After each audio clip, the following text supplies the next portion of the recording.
The Hells Angels were and are the largest and most feared motorcycle club in the world. One of the biggest and most influential Hells Angels chapters outside of the United States is located in Germany. The German chapter has been involved in various criminal activities such as drug trafficking, extortion, and violence, which have had global implications, but is their reign of terror in the German underworld threatened what the Hells Angels can do? We've been able for a long time. These new enemies are not to be taken lightly, as another opponent explains. With the exception of rape, I have broken almost every law that exists. It's clear that they are not bound by any code of ethics or morality, and they will stop at nothing to achieve their goals. But the Hells Angels are not easily intimidated. As one member puts it, "I don't think I have anyone to fear, but so far I have been feared." The battle for supremacy in the criminal underworld has never been more intense. It's a fight between the old guard and the new, between tradition and innovation. Between the past and the future, the Hells Angels' supremacy is currently threatened in 3 places. Will they be able to defend their position as the dominant force, or will a new king take their place? Biker shootout in broad daylight. The city of Leipzig, nestled on the edge of East Germany and close to the Czech border, has become a battleground in a war between 2 groups: the veterans of the notorious Hells Angels and the young upstarts from immigrant backgrounds known as the United Tribunes. It's a generational and cultural clash that is sure to have only one winner. But what happens when you deliberately provoke one of the most dangerous biker gangs on their own turf? In the summer of 2016, almost 200 members of the United Tribunes gather in Leipzig. Their public appearance serves to not only send a signal to outsiders that the city belongs to them, but also to strengthen their bonds internally. The United Tribunes resemble rockers dressed like them and operate similarly, except they don't ride motorcycles. They were founded in 2004 by Bosnian Civil War refugee Almir Kulam, also known as Boki, and now have local groups throughout Germany. Their display of power is allowed by the city, as it's officially a funeral march for Vassell, who was shot by the Hells Angels, but with tensions at an all-time high. Is it really a good idea to provoke the Hells Angels even more? The incident that led to this funeral march is captured on video. It's a scene straight out of a movie, but sadly this is real life in the heart of the city. 2 groups confront each other. On the left, the notorious Hells Angels led by Marcus M., a powerful figure in East Germany. On the other side, the young and fearless United Tribunes led by Soirin. The Tribunes go after the Angels with determination and attack them immediately, without hesitation. One of the Hells Angels draws his gun and starts shooting. The bullets hit the victim Vassell. A young man from the United Tribunes falls to the ground and is severely injured. The situation continues as a Hells Angels member kicks him in the head. Despite the police being already at the scene, the violence couldn't be prevented, and the young man succumbs to his injuries in the hospital. The perpetrators are now in custody. But the question remains, how did it come to this? The phone video of the crime serves as a chilling reminder of the deadly consequences that can arise when rival groups clash, especially when the stakes are as high as they are in this conflict. After this incident, the United Tribunes demonstrate that they will not bow to their opponents. Nothing is more important for survival in the world of gangs than the respect of the enemy. The United Tribunes have made a martyr out of their dead brother in arms. In the past, the old men's leaders spread fear and terror when they were rockers in the 70s and 80s. And now all of a sudden they're learning firsthand what fear and terror is, because that's what they're being taught by the immigrants. Their very presence in Leipzig is an affront to the old masters of the Hells Angels. The Hells Angels try to ruthlessly crush any other group that dares to show their presence, publicly flaunts their jackets, or tries to penetrate the Angels' business.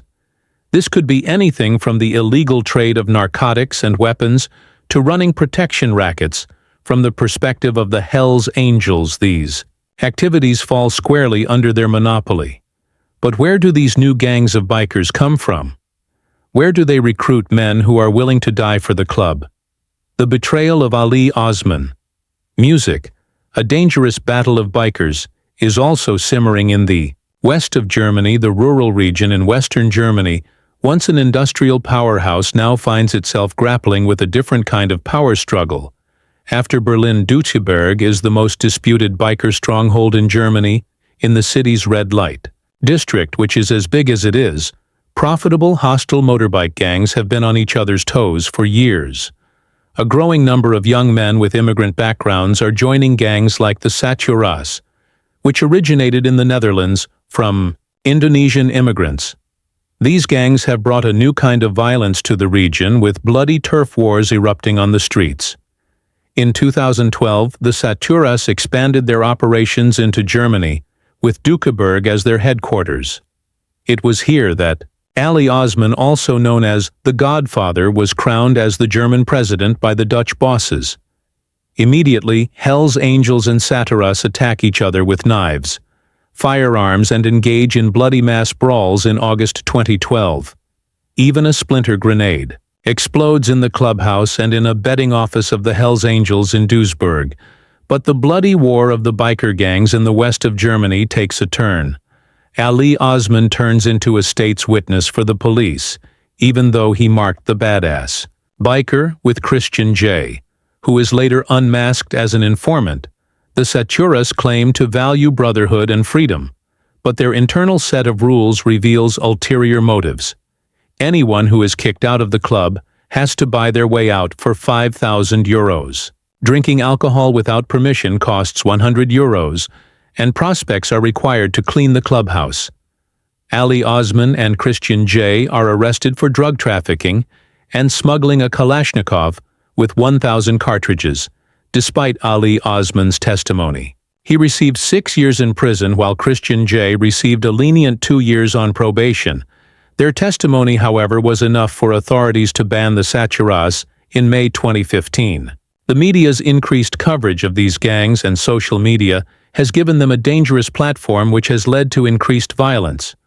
But what if one of those bikers can't get enough of this social media fame?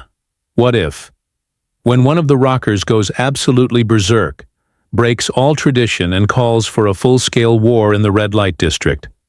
Red light district war in the north of Germany. The Hells Angels are being attacked by a newcomer biker gang called the Mongols. This clash of biker gangs takes place in Hamburg, a city well known for its bustling red light district and nightlife. The Mongols, a global club with roots in California and boasting a membership of over 600, have a long-standing feud with the Hells Angels. But the question is, can they hold their own against the world's most notorious biker club?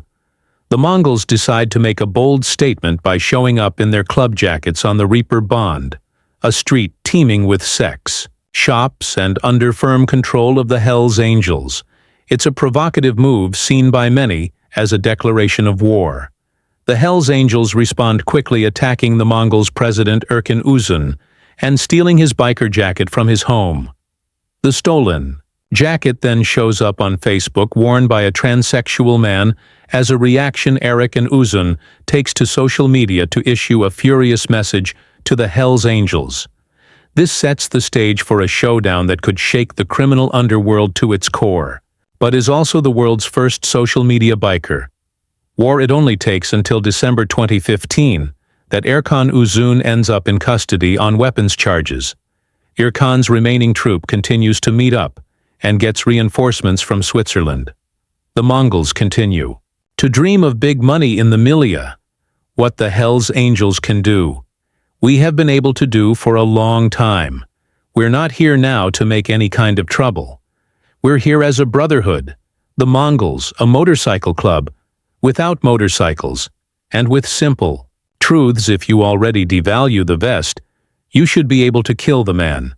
If people don't even have the balls to kill a man, I wonder where is the honor? If someone devalues the vest, I do them a favor. I take away his humiliation by beheading it, as it should be done. Another newcomer from Switzerland. I don't think I should fear anyone so far. People have feared me. The Reeperbahn was always a magnet for trouble. and the tension had been brewing for weeks after Christmas 2015. On one night, a group of Mongols arrives and proudly display their vests in the Hells Angels territory. The Angels waste no time and attack them with brute force, outnumbering the Mongols. Amidst the chaos, 3 Mongols manage to escape outside. To a waiting cab, the Angels are relentless and continue their attack and pursue the fleeing cab. One of them pulls out a gun and shoots 7 times at the vehicle. The bullets pierce through the metal, shatter the windows, and hit 2 of the Mongols. Alex M., a young Mongol, takes a bullet in the back, while Hedy K is hit by a ricocheting bullet that grazes his arm. Kevin, the supporter from Switzerland, miraculously escapes unharmed. The sound of gunfire echoes throughout the streets, sending shockwaves. Throughout the neighborhood, the police arrive quickly and immediately arrest 12 Hells Angels in the vicinity of the crime scene. However, the shooter manages to slip away, and the police can't identify him. The last free leader of the Mongols, Arash, Ruja, is then also attacked in his home. I was sitting at home with my wife. We wanted to watch TV and went to go smoke a cigarette on the balcony. 10 seconds later, a guy comes from behind and shuts my wife's mouth with his hand while his gun is pointing at her stomach. He then aims at me and shoots 13 times. He was hooded except for his eyes. He had light blue hooker eyes, like the on the strip. Both survived severely injured. The authorities cracked down hard on the biker gangs, and many of their leading figures of the Mongols are taken into custody. The Mongols disbanded in 2016. Before his imprisonment, Arash Rajan still announces that the fight is obviously not over if my wife is shot in my parents' house and an assassination attempt is made in my parents' house. Whoever plays with fire also gets burned.